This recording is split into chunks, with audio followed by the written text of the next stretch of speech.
Hi, my name is Ingrid Hardy. You're listening to the Marvel Card Collectors Podcast.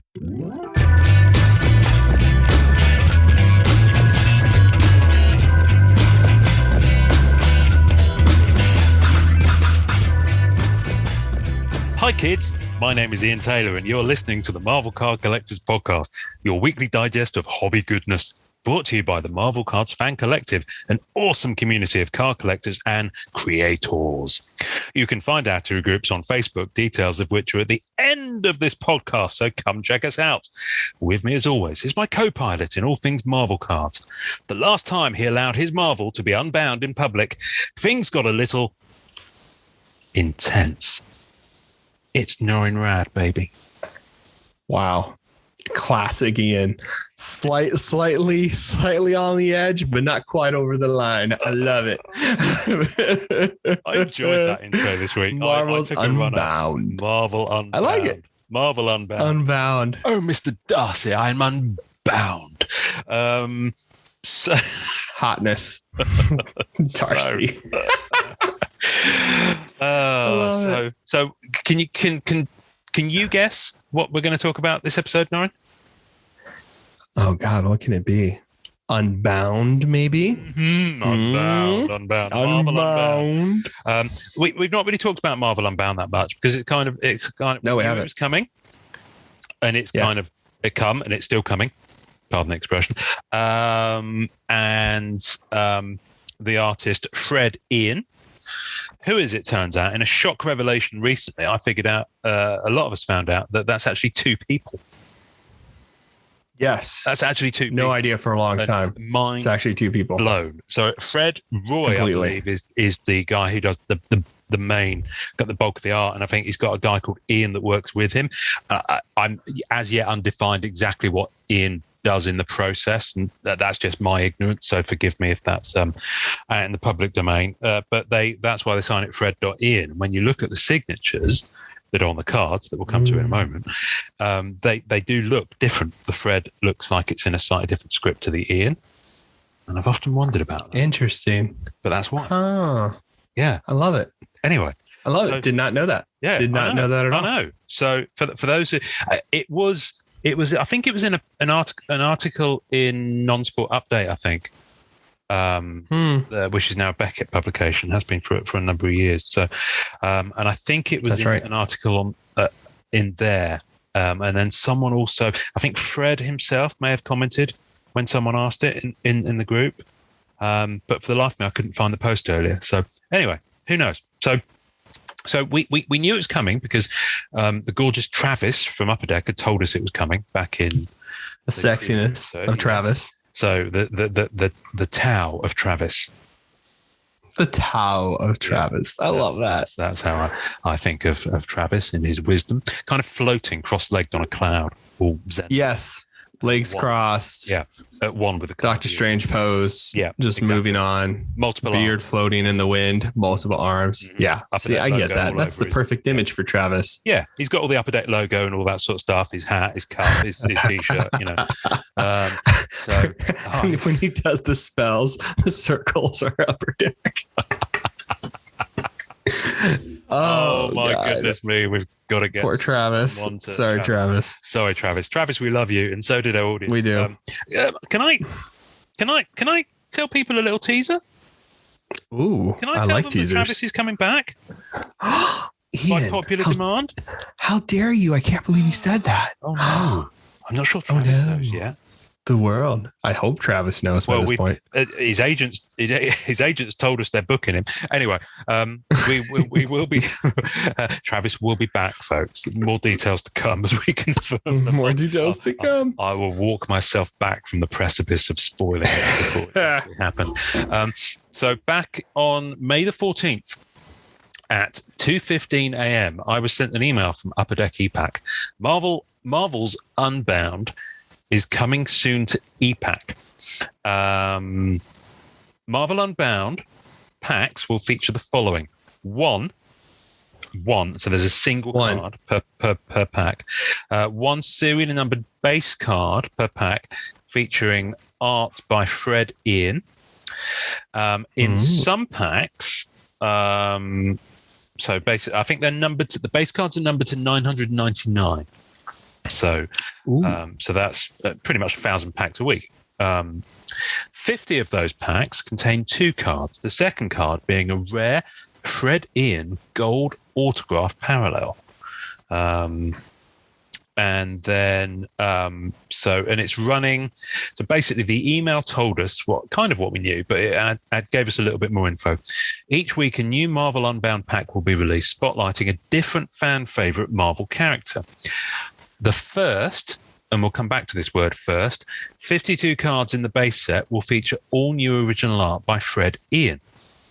And they come out every Monday at 9 a.m. Pacific time, so that's noon Eastern, and 5 p.m. in the UK, and wherever else you are, you can go and do the sums.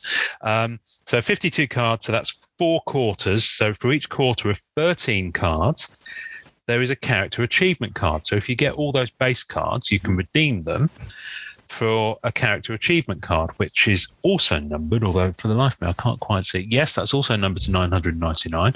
The first quarterly achievement card was announced when they put it on sale, which was Spider-Man versus the Green Goblin. Ooh, Spider-Man. And then there's the achievements, which is where everyone goes cray-cray. There's not only a signed lithograph achievement of the artwork for Phoenix, or is that Jean Grey or Phoenix? I think it's Jean Grey, actually. And then there are sketch card achievements. Oh, boy. I am not in my head. I'm just trying to figure out what those achievements, what you need to get for those achievements. So while I pull that up, we can start talking about the set. So you're not collecting this set, are you? You've not been going in and buying it every week. I was going to dive in. I ended up not diving in only because of the signature variant. I just have no luck on pulls. So that's just my issue. Like, it's not like I don't like the set. I actually do like the set a lot, but there's no way I'm going to be able to like pull an auto when I need to pull an auto and all this kind of stuff. And I'm just not a pack a day kind of guy either. You know what I mean? I'm an eBay hunter. I'm an auction house hunter type of thing. Yeah, exactly. I mean, I chose not to, and my choice was actually on the price point.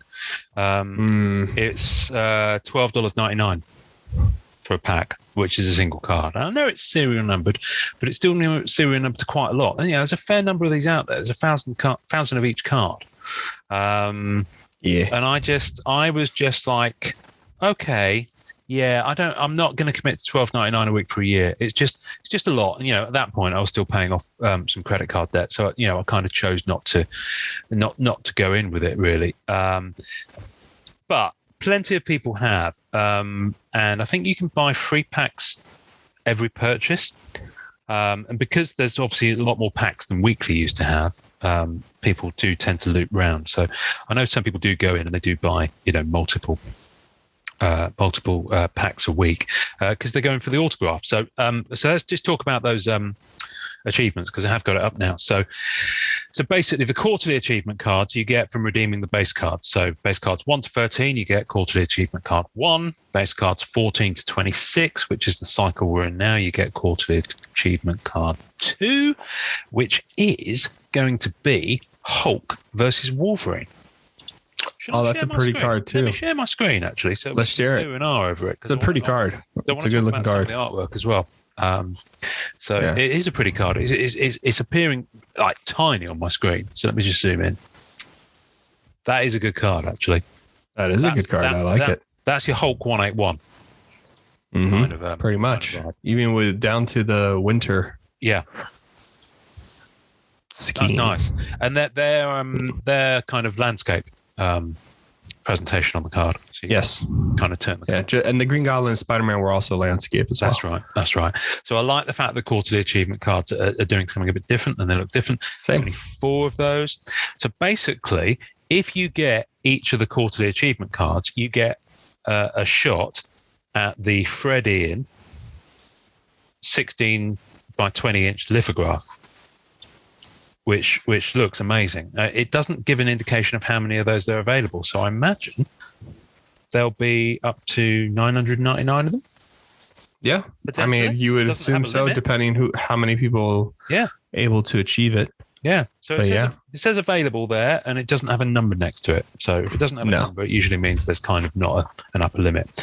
But then if you get all of the autograph variants, so you've got to get 52 of those autograph variants, you will get a Fred Ian sketch card. Yep. And there are 33 of those available. Now, I know you're probably thinking, well, hang on a minute, there's potentially 50 of those sets, which is true. But the interesting thing about all of this is that we're never going to see everything achieved, because I know, and because I've seen people doing it, people are already having stuff shipped out, which is doesn't make sense at all. Well, but I guess if you're just going for a character, and you got the auto and you got the base card, then ship it out. Bob's you. I guess so. I would have. If I had Black I guess so. There, I'd have shipped it home by now. But I don't think she's. I guess so. Don't think she's in the run. But makes sense. But does make sense. Yeah, but there's only 33 of them. Those sketches. I wonder if all 33 will be claimed. That'd be interesting. Possibly not. I don't think all the Marvel Weekly ones were for either year. Really? Yeah. So they might be on there for a while. They might be. I mean, I think you could probably still pull together enough weekly cards to get one of the sketch achievements, but don't know, maybe not. Who knows? So let's go to the marketplace. I just wanted to look at some of the art and the cards and just go through them and just like kind of just talk about them. I love it. Yeah, because I love Fred. I love your work. I don't know if you listen to this show. I really love your work. I will say that there are some that are more favourite than others for me personally. That's just a personal taste thing. And so far, it has gone in alphabetical order. And we've just had tomorrow's. And so as we record, there have been 17 weeks. 17 weeks, Norrin. Wow. And as we record, 17 weeks. And so if you think about it, what's tomorrow? They have announced tomorrow. I saw it. It looked good. It's Luke Cage tomorrow. Oh, it's Luke Cage. Nice. Looks amazing. So Ant-Man was first. Let's just get out old Ant-Man up on screen. I really like that. I really like that. Because what I love about it, I love the movement, because he's obviously mid-shrink as you're looking at it. Yep. And I'm gonna talk about this more as we go on. I'm particularly smitten with his backgrounds on these people. I like backgrounds. I am a background guy. I think he's done wonderful stuff with the backgrounds on this. I mean, not only has he got 3 Ant-Mans there kind of overlaid, but they're slightly opaque because obviously they've just shrunk, and that's kind of a motion thing. I really like it. I love the red. I love the shading on it.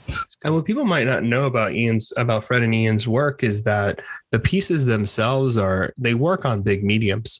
So the art pieces are bigger, and they're always these body poses, right? So they feel like portraits, but they feel like full body portraits. Yeah. You know, it's always these kind of glamour-esque kind of snapshots of the full body of the character. So that's why they all carry a theme, right? In terms of how he looks at these characters. They're not like in action poses so much. They look like they are posing for the canvas. Yes. Which is pretty cool.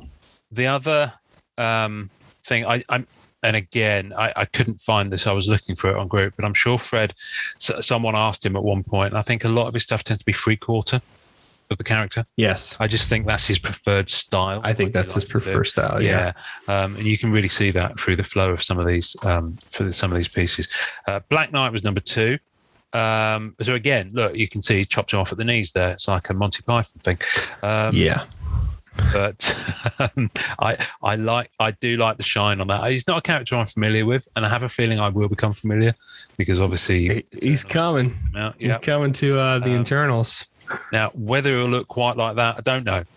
But it's kind of. I think he'll be knightish. Yeah, it's kind of a Nova thing going on with that helmet. I've not noticed that. A little bit of contrast to that. Yeah, a little parallel to that, blue and yellow. Blue and gold, I mean. But it's nice. I dig it. I love Fred's faces. Fred's faces are. I mean, he's comes from the school of like Jusko, Julie, Boris, where they're looking at people, models, and then they're making creative choices to put these bodies into these costumes. Yeah. So you can see a lot of that influence there. You really can. Now, this is a very, very perfect example of a couple of notes that people have had with these cards since they started coming out, and it's a QA issue. And we've seen people get them in hand, and they're like, there's a lot of chipping. Look at that. You can see it on that card. A lot of chipping. And they're not massively thick, and I don't believe there's any foiling at all. A lot of people thought that Unbound logo was going to have. It should be foiled. Like in all seriousness, like moving forward and we'll get to that in a minute, but moving forward, these cards are $12.99 each. Yeah. And it's 1 card per pack. There's no reason why there shouldn't be some interestingness with the logo Unbound, especially since, it's a numbered card. It's falling under the whole Marvel Masterpiece line. The title should have some effect to it, either a holographic effect, a foil effect, some kind of shine to it. And I would say the logo needs to be updated too. I'm not a big fan of the Marvel logo just being placed on top of Unbound. I think they need to be better incorporated for the future, and better placement. I'm not a huge fan of both logos being at the top of the card, especially where the eye drifts when you look at a piece. And remember, Marvel card collectors are art collectors, comic art collectors. That's how we are. That's in our nature. So when you start from the beginning of a piece and your eye moves, since we're more in the Western culture, we start from the top corner of the left and then we move in a Z shape down to the bottom of the card. Yeah. Having Upper Deck, the head of the character, and then Unbound at the top, design wise, is not clean. It doesn't help the eye. Everything's too busy on the top, and then everywhere else feels kind of too open. Yeah. So I think this needs a little bit of a redesign as well in terms of design. I do. I think so. Not taking anything away from Fred, and one thing you can do is not Fred. You can see all the original art without anything over it in very glorious resolution, and we'll put links to that in the tasting notes, and we'll also have images of them all. But one thing I can imagine that the Marvel logo being where it is and being on the front of the card is probably a licensing contractual thing, but I think we know it's an Upper Deck card, and your logo's on the back. You don't really need the Upper Deck logo on the front. I'm talking about placement. I'm not talking and scaling. Look how big that Upper Deck logo is compared to the head of the figure. And look at Marvel Unbound. That logo is twice the size of Upper Deck and almost the full size of the name of the character. Yeah. That's like a little overkill. I think that's an issue there. I don't like the scaling of those logos. I like it on the back. On the back looks good. I think back is clean. I guess my argument is I don't think you need it on the front and the back. I think you need Unbound on the front, but maybe not have Upper Deck on the front. Yeah, I can see that. Yeah.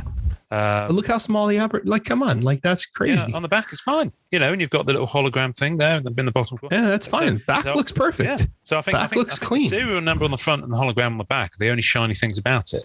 And that's not cool, man. Not for $12 or $13. Not for $13 a card.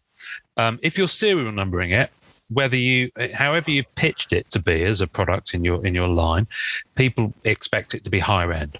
Definitely. Yeah. Anytime you have a hard number on anything, my desire as a collector is to have some kind of foiling, either in the logo, shine, something that draws me into the card more than just placing a hard number on a flat card. I just don't think that's good. Shine is good. We like a shine. Shine is good, man. Shine denotes value. Let's move on to our first lady card of the set, and Fred is extremely capable at his lady cards. Black Widow, I would argue, yeah. It's beautiful. It's stunning. I mean, look at the spider behind. Fred and Ian, they do something with for me, their art is less about the body. For Fred and Ian's work, it's more about the eyes, the face. I think anytime they do eyes and the character's looking directly at you, it's like those haunted mansions, the haunted house scenario where the eye follows you. They do this great job with the centering of these eyes where they just glare into your soul. And those are the pieces I like the most from them because they have such a power to them. Yes. And that's what I like about them. That's what I think was so unique of what they bring to Marvel cards. I mean, I love her outfit in this. I love the logo. Beautiful. On her belt. I love the leather looks good. The shine is there. Those clean things. What are those things on her sleeves? They're not. They don't. I think they're like capsule jets where they like have different like a Batman utility belt. Okay. Yeah, I'm assuming. Let's face it, where else is she going to put it all? Because poor woman. She has no pockets. Give women pockets, people. Give women pockets. They're Seriously. People too. Imagine Jesus the good stuff Christ. they put in them.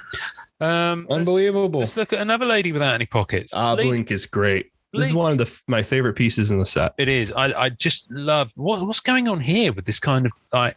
That's the teleportation. It is because it's not a character I'm familiar with at all, but I love the piece. Yeah, she's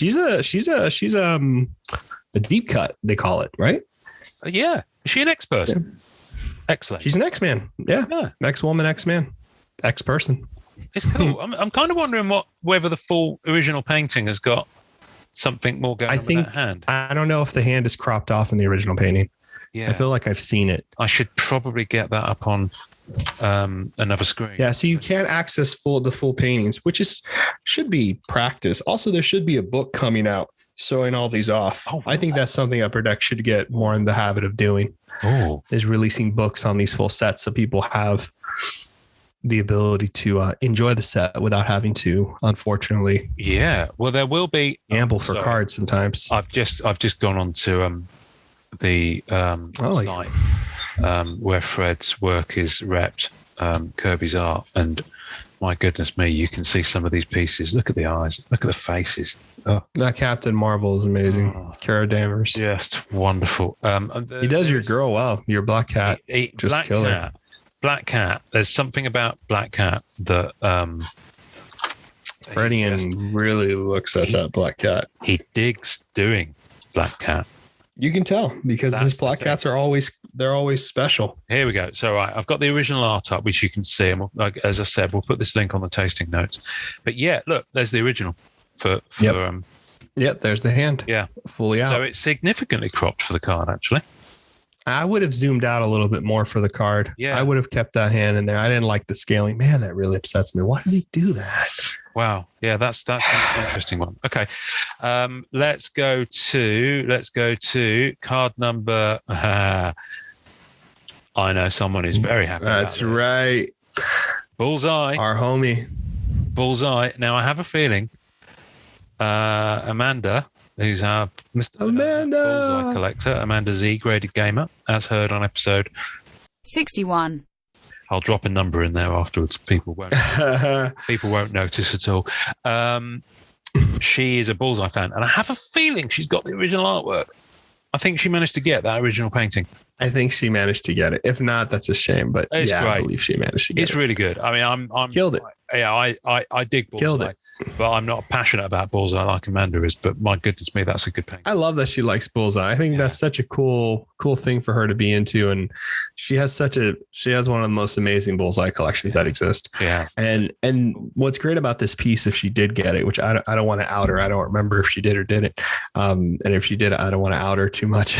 But if you can see, no, the eyes on Bullseye here, right? That is very much indicative of Fred Ian's style, right? That right into the soul of the viewer. Just clean, just very cool. What very I cool, love very about cool. it as well is that it feels very direct because of the positioning of Bullseye on his head, which is also looking straight at you. I love it. So I love it. Got kind of an intensity. I love the slight kind of smirk going on in the left-hand corner of his mouth there. That's cool. I love it. Just great. Good piece. Kind of menacing as well. So Cloak and Dagger. Now, I think I've mentioned before, I could seriously PC Cloak and Dagger. There's something about the midriff thing that Cloak and Dagger have like the best. I mean, I think character design wise, like if you're a character of Cloak and Dagger, you got it made, man, because you have like beauty and masculinity. Not that masculinity can't be beautiful, but there's this hard edge darkness and then this light kind of flowiness, and he captures that so well. It's a wonderful contrast, which is why I think the characters work well when they're done. When they're done well, Extremely. Yeah. Again, I think Beautiful pieces. This piece. It's good on the card, but my goodness, the original's just got that room to breathe, especially for his cloak. But see, and look at where they placed the logo here. You know what I mean? They're having trouble placing the logo on these cards, unfortunately. Yeah. But it works here because see, the eye gets to like enjoy the characters in that space. It does. And then the logos are in the corners. Yeah. So you know what, the Unbound one I think kind of sits discreetly on that one, but again, it's on this one, yeah, because the characters are so far back. Yeah. See, if the scaling of the characters were less large for the card, like if they were zoned out a little bit more, that Unbound logo wouldn't seem so distracting. It's I love it. I love it. It's one of my favorite pieces. Right, this is like a character collector's wet dream. This is. I love this. Yeah, this is exactly what this is. I tell you what is interesting. Look on EPAC. Okay, look at numbers 1 to 13. Look how many fewer there are of those as the current run. Like the current people let go. Well, no, yeah, but people once they've redeemed them, then they can ship them home. So these ones, people have started to like get them shipped home. Smart. You know, it's interesting. Anyway, Doctor Strange is number 7, and this, for my money, is possibly this is in my top 5. Doctor Strange, I love Doctor Strange artwork. His card from Masterpieces '93, Julie Bell's version, the best with the stained glass. Yes, the coolest card of Doctor Strange, one of the coolest. His Masterpieces 2007 one, his one from Flair 2019. That's a good one amazing. too. This is up there with those, and let me just find the original painting. It's just, I just love it. This is definitely up there for me with the 93 and the 18 mm. Yeah. It's up there. So good. It's so good. Look at that. Great piece. Colors on it. I love the colors on it.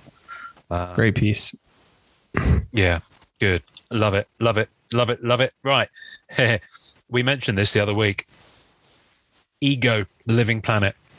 Ego. This is one of my favorite. I remember when I saw this, I actually let out a little squeal because I just love the really gnarly kind of the way Ego looks and the whole beard thing.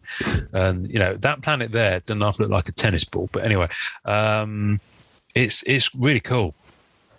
It's such a good piece. Very cool. It's such a shame the scans don't do them justice on the Upper Deck site. Looking at this one, and again, the example we're looking at, look at that chipping. The quality control on this is garbage. It's really bad. It's not. I've seen these in hand. They really need to fix that. Wow.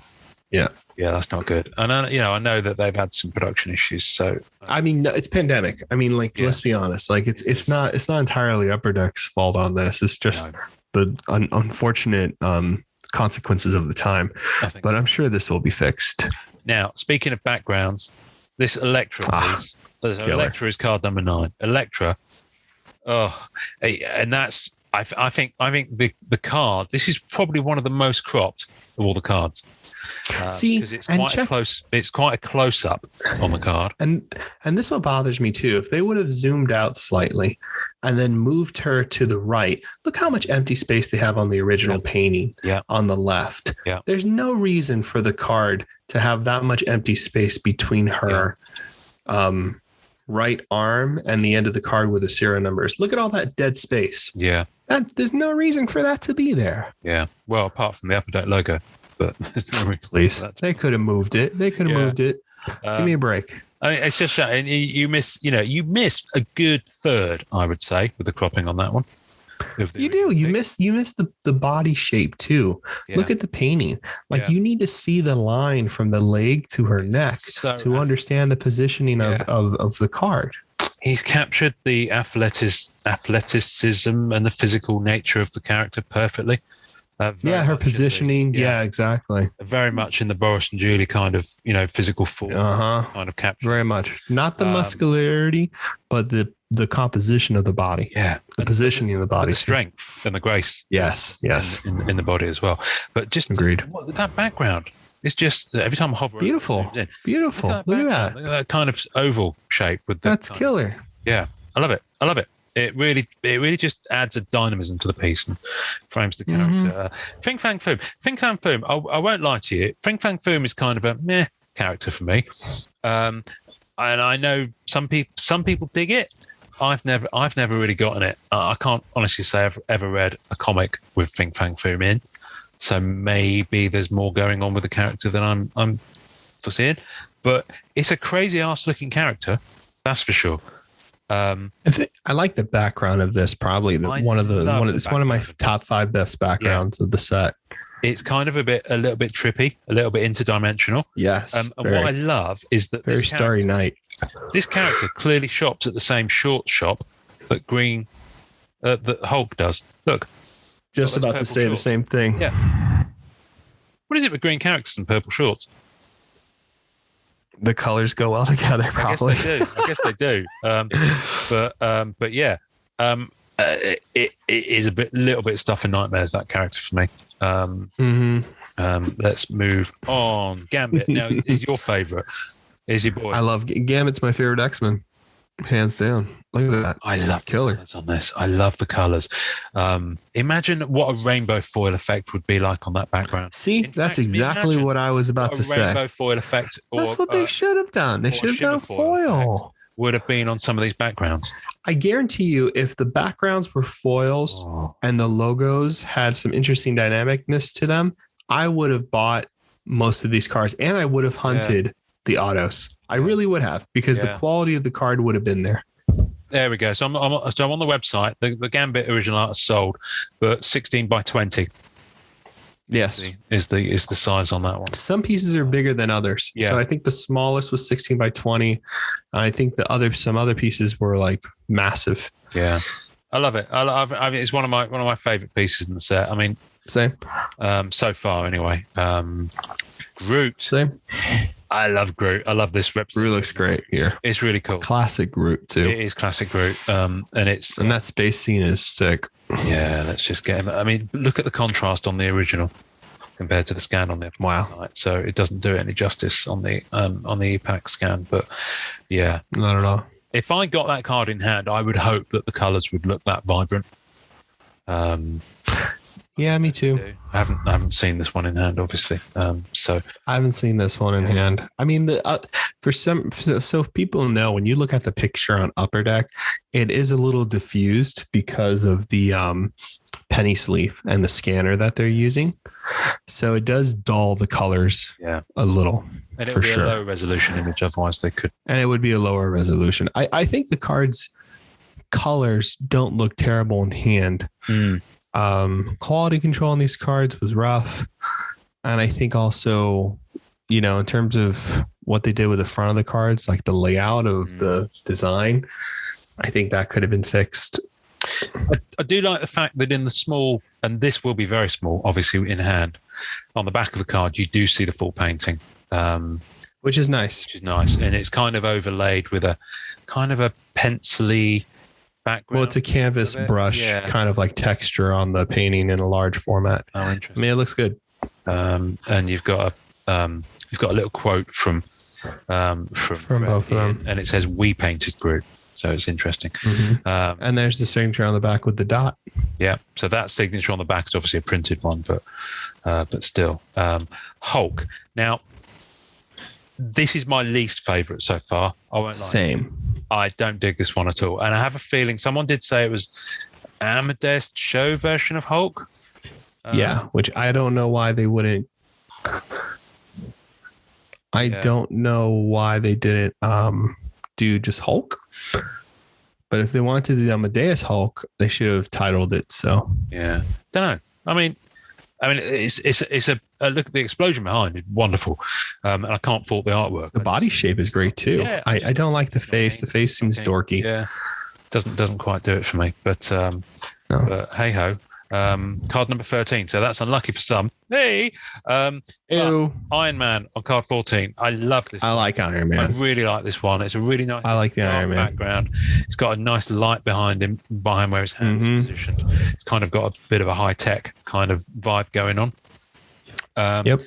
And this one, the logos don't actually get in the way, which is merciful. Let me just look at the original painting, and they haven't cropped it that much either. Now that original painting is a little bit smaller. It's 30 by 40 centimeters, so that's a little smaller on the painting. But it hasn't had much of a crop. I dig it. I really dig it. One thing that always confuses me with Iron Man, and you might not be able to answer me this question, Norrin, but it's important given the representation on this card. What is it with armor on Iron Man that has muscle tone? What's that about? It's a bodysuit, baby. I agree. I think with it does confuse me too. I think sometimes people forget that when the heroes were first coming out in the comic books, you know what I mean? You're looking at a different dimension. That's how I see it. You know what I mean? So I feel like, for instance, like every artist that goes into drawing a Marvel character, they take that Marvel character, they're taking the idea of that Marvel character into their own world.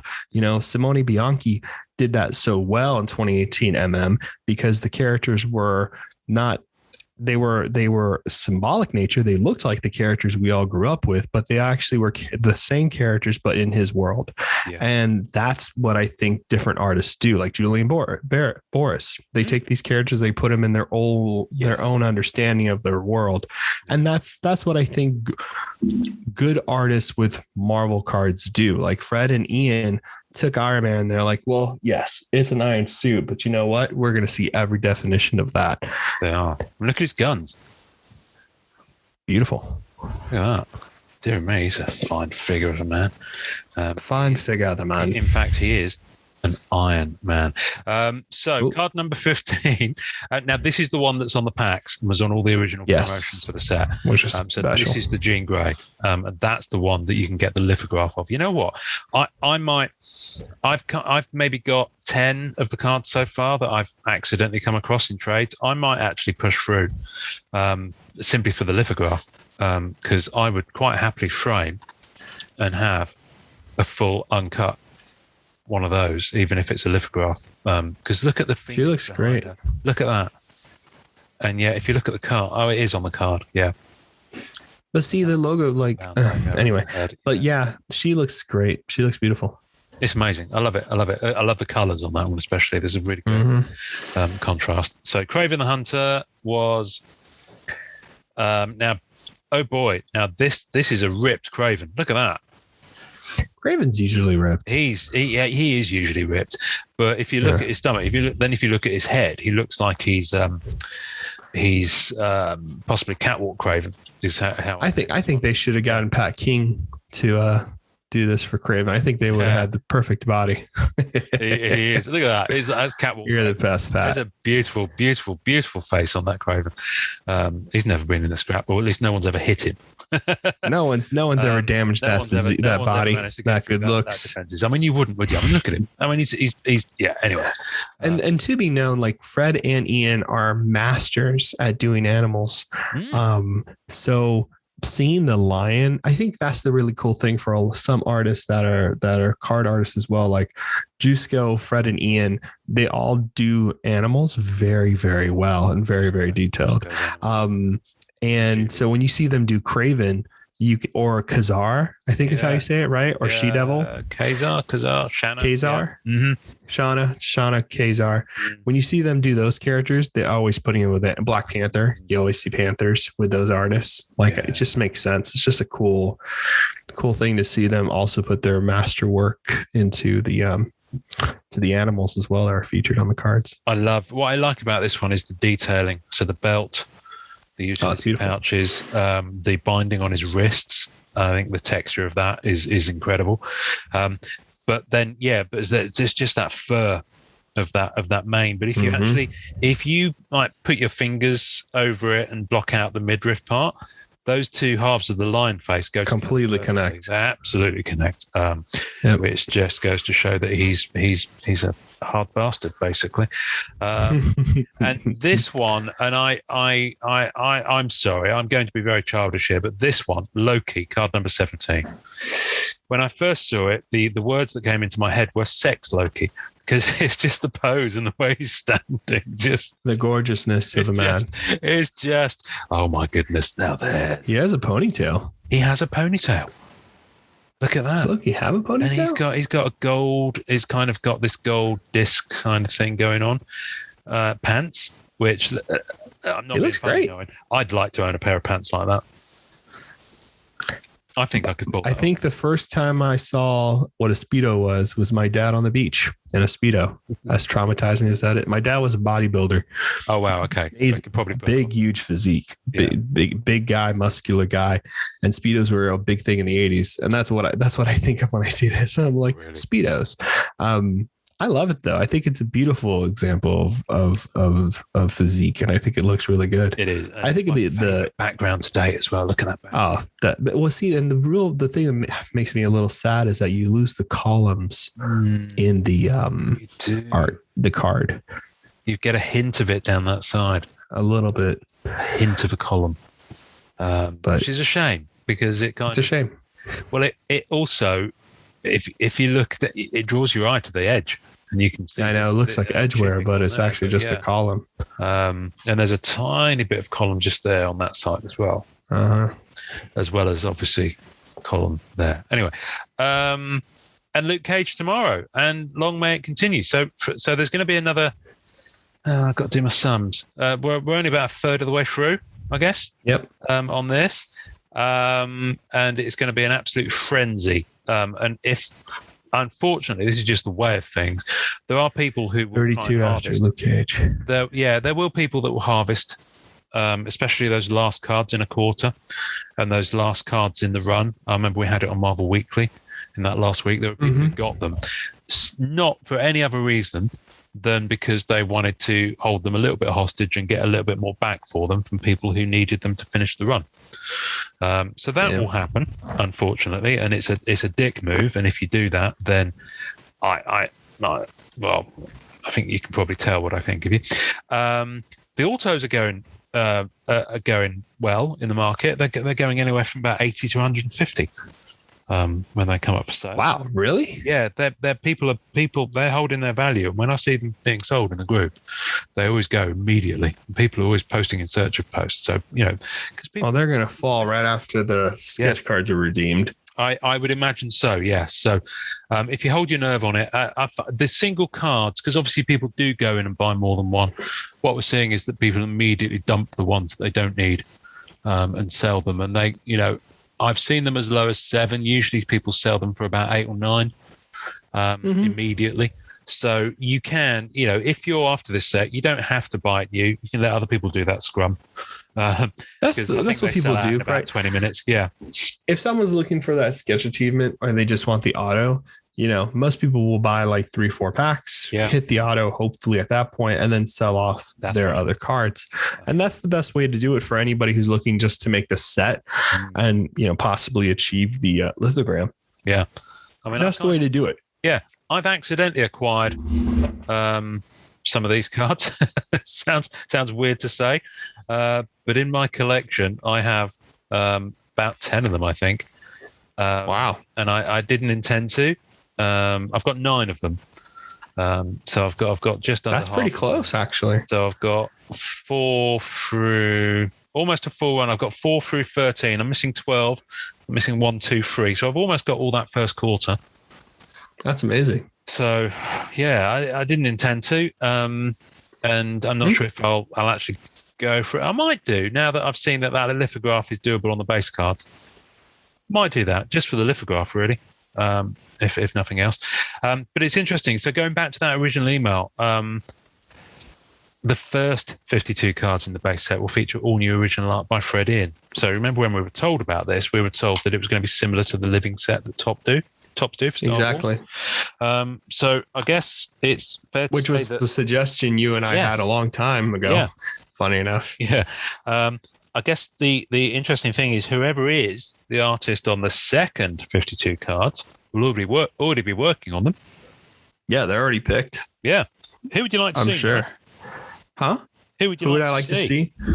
Ooh. Who would I like to see? I want to see Martinek. I want to see Warren Martinek do him on base right? card art. I want to see that. I want to see him go ham on that. Tony Perna would be beautiful. Tony would be amazing. Tony's great. Elaine's great. And Elaine's an amazing artist herself and an amazing collector. So those two are phenomenal people. Oh gosh, Ian, what about you? Well, I'm going to go back to the one I always call out, simply because I'm smitten with his art and his style at the moment. Is Eric Gist, EM Gist. Yes, 100% would be a killer on this. Absolutely, he's the all killer, no filler. Yeah, he's the perfect style of artist. Yes, to complement what I want to see Gist on this eventually. His published Marvel and Dark Horse comic work is absolutely incredible, and it completely fits the this is amazing. The style. I don't know if he is. We've not spoken to him since we interviewed him. If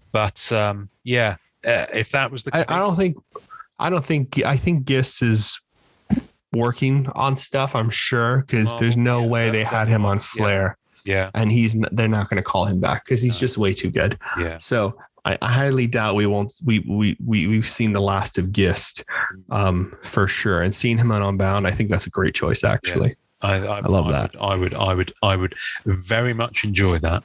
But yeah, I mean, QA issues aside with the cards, I can't fault the artwork at all. Some of it doesn't hit personal style, but then not at all. I think the back of the cards are beautifully designed. I love the signature variant. I love the structure of the set. I'm in. I like interesting thing about one thing I have seen people comment with it is that the signatures on the signature cards, some of them terrible marker, are a little bit difficult to see and make out the definition. Let's just pull. Excuse me, sorry. Let's just pull one up at random. So there are 26 Lokis currently available. That's a gold pen. Now let's bear in mind the fact that gold pen is over gold shorts. It's barely legible on that one. I've pulled up extremely unlegible. So I think it's a shame that it was gold all the way throughout. I'd have alternated. It works on the Craven a little bit better, but even you can't see that. It's a terrible marker. Yeah. At least in the scans. In the scans, it's a terrible marker. It doesn't look great. It might be better. I mean, the drink, I can't even see it without zooming in, and even then. Wow. I can't see it. That's a terrible marker. Yeah. They should have thought of a different marker, man. I would have gone silver. But to be fair to them, that's 50 each. 50 each for 50 cards. And 52 cards. That's a lot of signing. Is it 52 cards or 50 cards? It's 52 cards. Sorry, I was just rounding up. So you're good, buddy. But let's just do some quick. 2,704. 52 times 52. 52 times 50 cards. So yeah, 2,600. Yeah, 2,600 cards they've had to sign. So hopefully they didn't just have one marker and it gradually run out towards the end, which is what it looks like it might have done. I think the silver would have been a better pick. Yeah, I think silver. I think the option to alternate depending on the way the card sits. It works on the Ant-Man first one because of the color. I mean, it's still not defined enough. But again, I'm looking at a scan, and we know the scans aren't always truly representative. Did I tell you I've got a little Freddy and art book? Oh no, I didn't know. I bought it from him direct. I'm just going to walk away for a second so I can get it. I can just show you. Wow. Hang on a second. How rude. Talk to our audience. Talk to our audience for a minute. So Ian, while Ian does that, I do think the signatures are nice. I like them. I think they're fun. I wish the pen would have been different just because you do lose definition on those. They might look better in person, but I'm not entirely sure. You can see a little bit of fading on these, which I'm not a huge fan of. But the numbering and structure of the set, I'm a huge fan of. Yeah. That's a beautiful book. Right, so I'm just going to stop sharing my screen if I can figure out. That's beautiful. Look at that Storm. I think Storm is probably one of his best characters he does. Yeah. So I bought this direct from Fred a couple of years ago. and it's called Divines, and it's kind of a slipcase that folds open, and then inside you have this little book, which is lovely. Oh wow! So it's kind of a printed thing, and it's got reproductions of some of his Marvel work. All the APs are published in there. Some of them, and there's other sets that he's worked on as well. Interesting. But he does artwork for the Perna Studios, so that's really important. I think that's either Perna or Iconic. That Literature, Enchantress is amazing. Because Achilles Kokonakis does the Iconic Literature sets for his studio. I think, man, the Black Panther APs. Black Panther APs. So I highly recommend you picking it. I mean, look at that. Eva Green from wow. Oh, what's that series called? Oh my God, that's like Penny Dreadful. Penny Dreadful. Penny Dreadful. That's like my favorite Mary Jane I've ever seen. Actually, that might be one of my top favorites. It's such a nice book. So and Fred's work and there's an interview in there from May 2018. It's all in French. It's good practice for me for learning my French, but I'll probably only pick up every fourth word. Premiere too. And look at this multi-panel Marvel Annual. Wow, I've seen that piece. That's a great piece. So if you want to, I don't know if Fred's got any of these left or if he's going to do a reprint on it, but this is from 2018. He might have done a more recent one, but it's strongly recommend you pick it up because it's extremely good quality print. Oh, that's my beautiful. Goodness, look at that. Black Elvira, Cat. Wow, and there's Black Cat. So not only do I get this in the folder, there are prints. Oh, nice. You got some prints too? Yeah. Harley. Saving the best till last. Because I love Harley. There's the Storm that we saw on the back of the folder.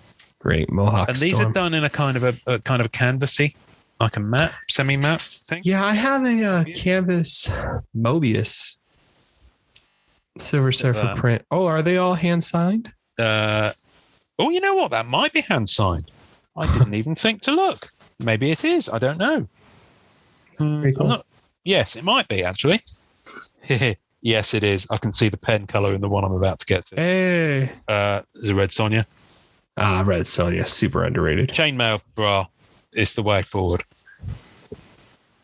That's right. He did like a Mythos X-Men women's or just a superhero woman series where Phoenix is like in this like Greek goddess kind of pose. Yeah. Like an Athena type of thing. I think. Amazing. That's amazing. His stuff Beautiful. That he does just for his own and gigs.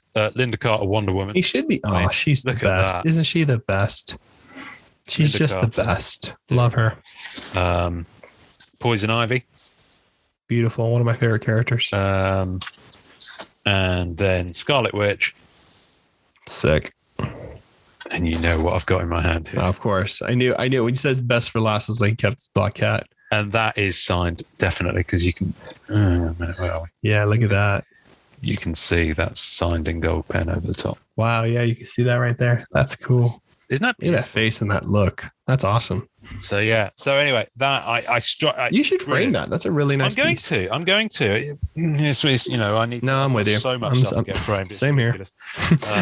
But yeah, strongly recommend you pick that up. So I'll put links to Fred's site on the tasting notes. So listen, Fred, thanks for doing all these. I know that you're a very humble fella, both of you, or at least the one that I think we mainly communicate with is Fred of the Fred. I think we talk to Fred Roy a lot. He's the one that tends to interact. Fred Roy. I always confused me as to why the surname was different, but now I know why. So the part of the partnership I've always interacted with is Fred Roy, and we've messaged before, and I've told him how much I dig his stuff, and obviously I bought that art book from him. So, super nice gentleman. Yeah. Very nice people. Super nice. Very nice people. Ridiculously humble. Yes. So, but very gracious with, very kind. Well. So, love your work, Fred. And whatever our criticisms of Unbound in terms of the actual final product quality, it's absolutely no reflection on the quality of the artwork. And you killed it. So thrilled that Fred is getting the spotlight he deserves with these cards. I'm glad Fred was the first. I mean, like Fred, like that will always be cemented because Marvel Unbound is, I'm hoping, a forever set, and I hope the legacy continues for that set because I think it's structured beautifully. obviously. B, I love the concept. And C, we need to promote the Marvel artists who are working on these cards and do sketch cards at such a high level that they really could be comic book covers. Yes. And Freddie is the perfect pick for that. Absolutely. Speaking of comic book covers, for those who didn't know, and I think everyone will do, but I'll put a link here. Joe Jusko's original art from Masterpieces 92 is being reused on some special edition variant covers that Marvel are putting out on their main books. That's right. The fall of 21. I haven't seen Black Cat come up yet, so I don't think she's in there. But I know that Punisher is on one of the books, along with some others, and my mind's going blank as I start talking about it. But for those who are a fan of that 92 art that Joe did, you can get some variant covers of the main Marvel titles over the coming months with his artwork reproduced on there from that set. So. Yeah. Yes. And do that. And they've been doing a lot of stuff with Marvel comic books where they did a retro version where they changed the image, but they used the border from the 1990 Marvel Universe set too. Oh, wow. Yes. Yeah. That's right. Yes. That was a few months ago. And there was a few months ago promo set that came out. And I believe Mr. Mark Bagley worked on it. In fact, here it is. I've got the little promo thing. There it is. Which I've not yet opened. It's Heroes Reborn. That's it. Heroes Reborn. It's really cool. Heroes Reborn 10-pack trading card. So yeah. So I've got the promo. Very cool. Which has got Hyperion on. So yeah, that's brilliant. So they're doing a lot of things for trading cards. So that's pretty exciting. I like it. I like when Marvel do trading card promos of their main books. I think it's a really fun thing to do. It's a legacy. Yeah. Marvel trading cards are super, super vital. Yeah. Super important to their history. It's Marvel doing cards again. Yeah. That's what I like. It's Marvel doing cards again. I know they're only promos for their own books, but it's Marvel doing cards and, still seeing the value of it and still pushing that stuff out. Our intro artist this week is someone that you heard way back on episode 39. And again, people will magically hear a voice. The episode, just like boop. When she was talking about volume 1 of her Art of Sketch Cards book. That's right. She did on Kickstarter. I say she wasn't calling it volume 1 at that point because it was their first book, but she has now done a volume 2, which has just completed a very successful round on Kickstarter and is physically shipping to people. But you can still, I believe, get a few copies at her Etsy store. And you can also get digital copies of it as well. Volume 2 features interviews with lots of different artists, lots of different art directors, and lots of collectors, including... That's right. Us. We're in there. And some of the guys that we've interviewed on this podcast. So Matt Fuller's in there. Yes. Which is crazy. Some major collectors who are like black hole collectors are in there. Major collectors. Major big people, much bigger than I. Big dogs. Completely across the spectrum of wherever sketch cards are found. Marvel, Star Wars, elsewhere, you name it. Tons of pieces, tons of history about those pieces too, which is always really, really rare and hard to find, So do go check that out. Thank you, Ingrid, for doing volume 2. We're hoping to talk to you again soon. We just need to actually organize it. And she's going to do a volume 3. She's such a good artist too, man. Like she's so kind for doing all this hard work and informing the community and showcasing people in a real way. She's a phenomenal artist. She's one of the best. She's a legend in the card world and in the art world, obviously. But she she's a legend to all of us here. Absolutely. We appreciate her, and she's always so kind. Yeah. So thank you, Ingrid. Ingrid is helping collectors all over via the power of her book. Yeah. Carrying on, what we always say, Norrin. You know what she's doing. Enjoy collecting. Thanks for listening to the Marvel Card Collectors Podcast. Visuals and tasting notes for each episode can be found on our Facebook page. You can subscribe and leave us a voicemail via our home on anchor.fm/MCCP. We're also on iTunes, Spotify, and all major podcast platforms. Please take a second to subscribe, like, and review our show wherever you get your podcasts. Our podcast can be found by Googling @the MCC Pod, which will also find us on Facebook, Twitter, YouTube, and Instagram. Our Facebook community is at MCCW, Marvel Card Collectors Worldwide, and MMC, Marvel Masterpieces Collectors. The great music we use is called Rocket Power by Kevin MacLeod. Thanks to the collectors, artists, and creators who support the Marvel Cards Fan Collective. We'll see you next time, and remember, it's a small hobby but a fun one. Make mine Marvel and enjoy collecting.